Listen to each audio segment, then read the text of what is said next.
베드로전서 3장 13절에서 15절까지 말씀입니다. 제가 봉독해 올리겠습니다. 또 너희가 열심으로 선을 행하면 누가 너희를 해하리요? 그러나 의를 위하여 고난을 받으면 복 있는 자니 그들이 두려워하는 것을 두려워하지 말며 근심하지 말고 너희 마음에 그리스도를 주로 삼아 거룩하게 하고 너희 속에 있는 소망에 관한 이유를 묻는 자에게는 대답할 것을 항상 준비하되 온유와 두려움으로 하고. 아멘. 오늘 이 한 시간에 고난주간인데 십자가의 놀라운 은혜가 우리 각 가정마다 또한 우리 처소마다 하나님께서 만지는 놀라운 역사가 일어나시기를 주님의 크신 이름으로 축복합니다. 이 고난주간을 통해서요, 우리 성도의 고난의 문제에 대해서 지금 한번 생각해 보고 있습니다. 14절에 성도는 고난 중에 두려워하지 말라. 제일 먼저 나오는 말입니다. 고난 중에 두려워하지 말아라. 두려움은 두 가지 대상이 있죠. 하나는 하나님에 대한 두려움이 있습니다. 또 하나는 사람에 대해서 두려움이 있습니다. 그런데 아주 이상하게도 하나님을 두려워하면 사람을 두려워할 줄 모르고 반대로 사람을 두려워하면 하나님을 두려워할 줄 모릅니다.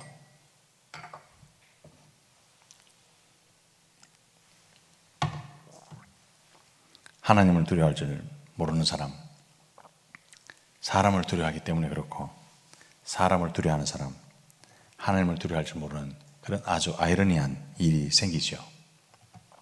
성도는 그들이 두려워하는 것을 두려워하지 마라, 그렇게 말합니다.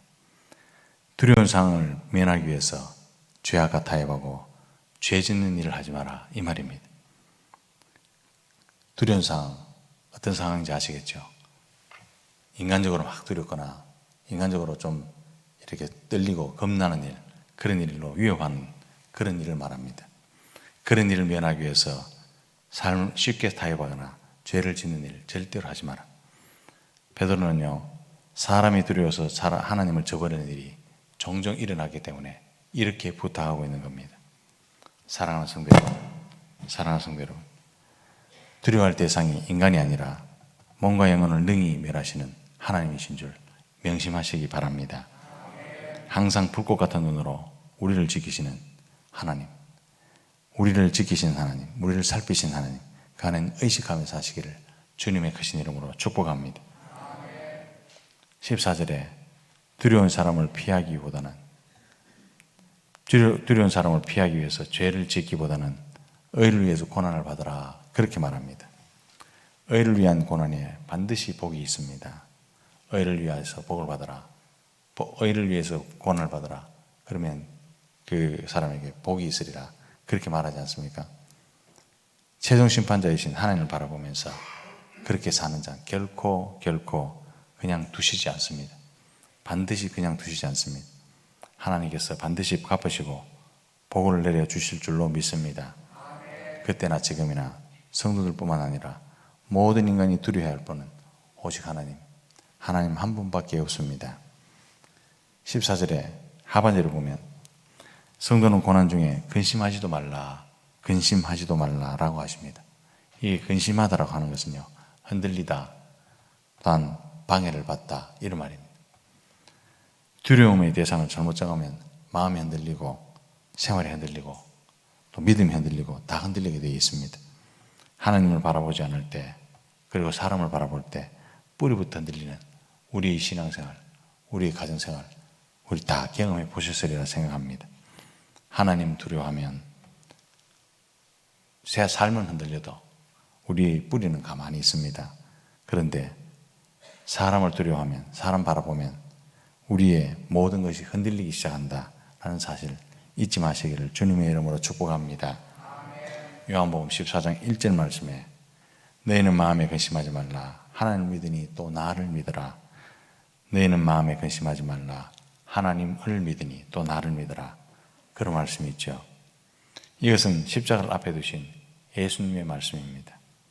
십자가의 고난은 형언할 수 없는 고난이었지만 예수님은 흔들림이 없었습니다. 요한복음 16장 33절에 또 이렇게 말씀하십니다. 세상에서는 너희가 환난을 당하나 담대하라. 내가 세상을 이겼노라. 사랑하는 성도 여러분, 예수님이 세상을 이겼답니다. 예수님을 의지하면 예수님의 승리를 나의 승리로 가져올 수 있습니다. 이거 확실히 믿으시기를 주님의 크신 이름으로 축복합니다. 어떤 고난이 와도 담대하게 승리하시기를 주님의 크신 이름으로 축복합니다. 15절 말씀에 성도는 고난 중에 너희 마음에 그리스도를 주로 삼아 거룩하게 하라. 그렇게 말하죠. 이미 우리의 주님이시고 이미 거룩하신 분이지만 마음속에 더욱더 거룩하게 하라 강조하고 있습니다. 우리가 거룩하게 한다고 거룩해집니까? 그런 건 아니죠. 그런데 너희 마음에 거룩한 분인 줄 알고 거룩하게 하라 그렇게 말씀합니다. 이 말은 주기도문 중에 이름이 거룩히 여김을 받으시오며 라고 똑같은 의미입니다. 우리가 고난 중에 우리의 삶을 통해서 하나님 이름의 명예, 그 이름의 명예를 되찾아올 때 그 이름이 거룩하게 되죠. 우리가 거룩하게 한다고 거룩하게 되는 이름은 아닙니다만 거룩하게 하고 이 거룩한 이름을 거룩하게 만들어라 이 말입니다. 거룩하신 하나님, 거룩하신 그리스도의 그 거룩하심, 고난 중에서도 그분을 주로 고백하는 성도를 통해서 알려지게 되어 있습니다. 세상 사람들은 성도가 고난을 당할 때 어떻게 반응하나 유심히 살펴보고 있습니다. 유심히 봅니다. 또한 참믿음은 고난 가운데 그 질이 평가됩니다. 사랑하는 성도 여러분, 성도가 어려움이 없을 수 없죠. 예수를 믿고 의롭게 살아가고자 하는 자 핍박이 더 많습니다. 전능하신 하나님, 역전성식이신 하나님, 그 하나님이 성도들 곁에 서서 지금 응원하고 계실 줄로 믿습니다. 우리 응원 열심히 받고 하나님께서 우리 응원하고 계신다. 이건 늘 명심하시고요. 우리 성도들 일어나시기를 주님의 크신 이름으로 축복합니다. 주를 위해서 기꺼이 고난을 받고자 하는 자를 통해서 그리스도께서 거룩하게 여김을 받으시고 하나님은 그런 자가 때가 되면 일으키셔서 그도 존귀하게 만들어 주실 줄로 믿습니다.